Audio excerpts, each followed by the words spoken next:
আসসালামু আলাইকুম। কেমন আছেন সবাই? আশা করছি ভালো আছেন। আলহামদুলিল্লাহ আমিও ভালো আছি। Family cooking and blog channel থেকে আমি রূপা। তো আজ আমি আপনাদের সঙ্গে ঘরের কিছু অংশ ডেকোরেশন করার ভিডিও শেয়ার করছি। আমার বাচ্চাদের বইগুলো রাখার জায়গাটা। আজকে দুই ভাইয়ের আলাদা করে বইগুলো রেখে দেবো। একসঙ্গে রাখলে ওদের অসুবিধা হয়ে যায়, বই খাতাগুলো মিশে যায়। তো সেই কারণে একটু ডেকোরেশন করে নিচ্ছি আর সেটা আপনাদের সঙ্গে একটু শেয়ার করছি। আর একটু এখানে নোংরা হয়ে গিয়েছিল, ওখানে বই ছিল, তো ভিতর থেকে দেখলাম যে একটু যে পিঁপড়ে লাগে ওই রকম টাইপের মাটিগুলো হয়েছিল, লাল লাল মাটি। তো ভালো করে পরিষ্কার করে নিচ্ছি। দুটো আলমারি, কিন্তু এগুলো দেয়াল আলমারি দেখতে পাচ্ছেন। তো দুটো দেয়াল আলমারি খুব ভালো করে আমি একটা সুতির কাপড় দিয়ে মুছে পরিষ্কার করে নিয়েছি। তো এতদিন কিন্তু দু ভাইয়ের বই একসঙ্গেই থাকতো, আজ থেকে দুই ভাইয়ের বই আমি আলাদা করে দিচ্ছি। বইপত্র, রেগুলারের কাপড় চোপড় যেগুলো হয়, এতে করে সুবিধা হবে। না হলে কিন্তু দুই ভাইয়ের একসঙ্গে বই খাতা রাখলে প্রচুর অসুবিধা হয়ে যায়। তো যেহেতু ওদের এখন বই খাতাগুলো অনেক বেশি, তো সেই কারণে একটু আলাদা করে দেওয়ার চেষ্টা করলাম আর সেটা আপনাদের সঙ্গে একটু শেয়ার করছি। আশা করছি ভালো লাগবে। আর এখানে এই যে বললাম পিঁপড়ের মতো যে মাটিগুলো হয়েছিল, ওখানটাতে একটু পানি দিয়ে জালি দিয়ে লড়ে ধুয়ে নিয়েছি।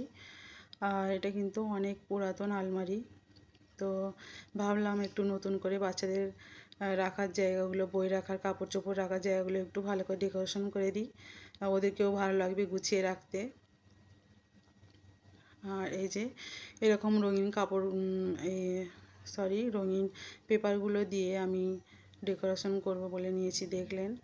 আর এই যে আঠা লাগিয়ে দিচ্ছি, খুব সহজভাবে কিন্তু সিম্পলভাবে ডেকোরেশন করে নেব, ওদেরকে যাতে দেখতে ভালো লাগে, বাচ্চারা একটু ভালো লাগবে ওদেরকে।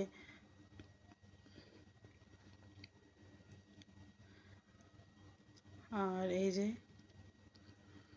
যখন থেকে বলেছি যে ওদের দুই ভাইয়ের বইপত্র বা কাপড় চোপড় আলাদা করে রেখে দেবো আর সুন্দর করে একটু ডেকোরেশন করে দেবো, ওরা কিন্তু খুবই খুশি হয়েছে। আর আমার সঙ্গে কিন্তু অনেক হেল্প করেছে, এই পেপারগুলো সমান করে কাটা, তারপর অনেক খুশি হয়ে পেপারগুলো কিনে নিয়ে এসেছে। আর এই যে মাপ করে কেটে নিয়ে আমি আটা দিয়ে লাগিয়ে দিলাম। আর এই ধারে যে একটু বাকি আছে, সমান করে আমি পেপার কেটে নিয়েছিলাম। নিচের দিকে যে একটু বাড়তি পেপার ছিল সেখান থেকে সরু করে কেটে নিয়েছিলাম, ওই সাইডের মাপ করে, ওটা একটু আটা লাগিয়ে আবার ওখানটাতেও লাগিয়ে দিচ্ছি। এতে করে দেখতে ভালো লাগবে, না হলে ফাঁকা থাকলে হয়তো দেখতে ভালো লাগবে না। তো সেই কারণেই অনেক সিম্পলভাবেই কিন্তু একটু ডেকোরেশন করে নিচ্ছি। তো আশা করছি ভালো লাগবে। ফুল ভিডিওটা ওয়াচ করার অনুরোধ রইল। আর অনেক অল্প সময়ের মধ্যেই কিন্তু, আর এই যে উপরে যেরকমভাবে করেছি নিচেতেও একভাবেই করে নিয়েছি সেমভাবে।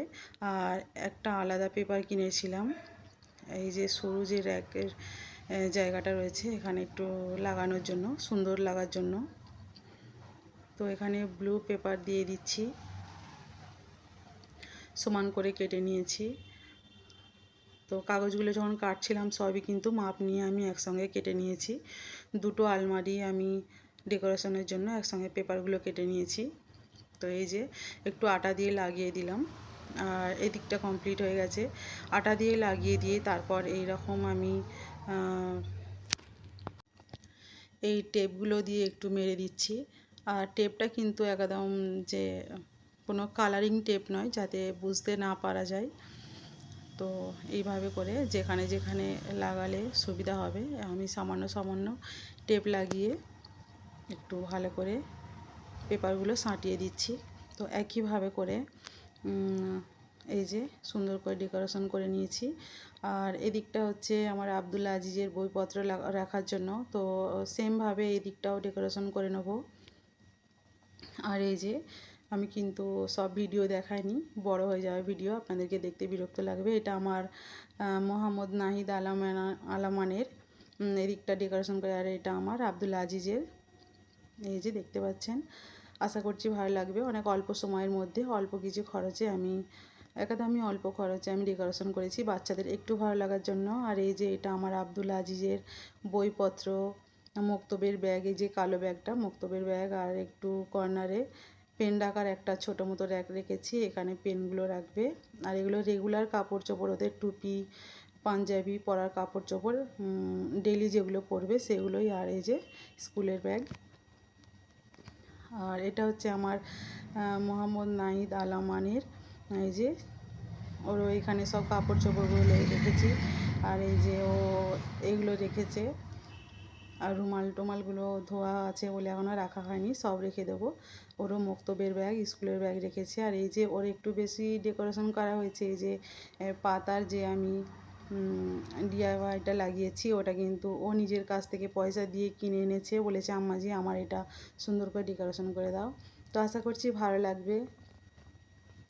আর এই যে আপনাদের সঙ্গে চিকেন রেসিপি, চিকেনের কাবাব যে আমি শেয়ার করছি অনেক শর্টকাটে। এখানে সামান্য কিছু গুঁড়ো মশলা আছে, আর এখানে কাবাবের গুঁড়ো মশলা আছে, টেস্টিং সল্ট আছে, আর কাঁচা লঙ্কা আছে, একটু ধনে পাতা আছে।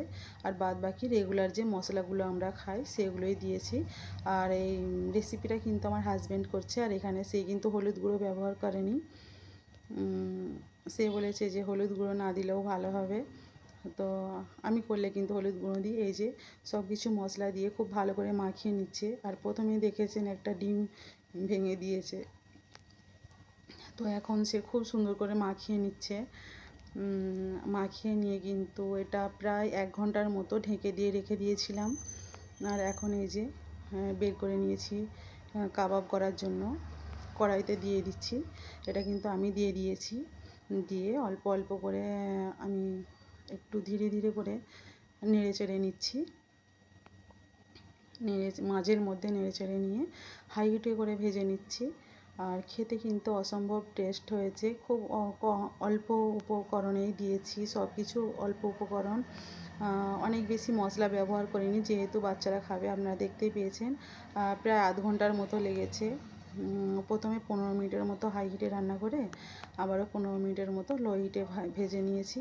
মাশাআল্লাহ অনেক টেস্টি হয়েছে। এই যে দেখতে পাচ্ছেন। আজকের মতো বিদায় নিচ্ছি। আসসালামু আলাইকুম।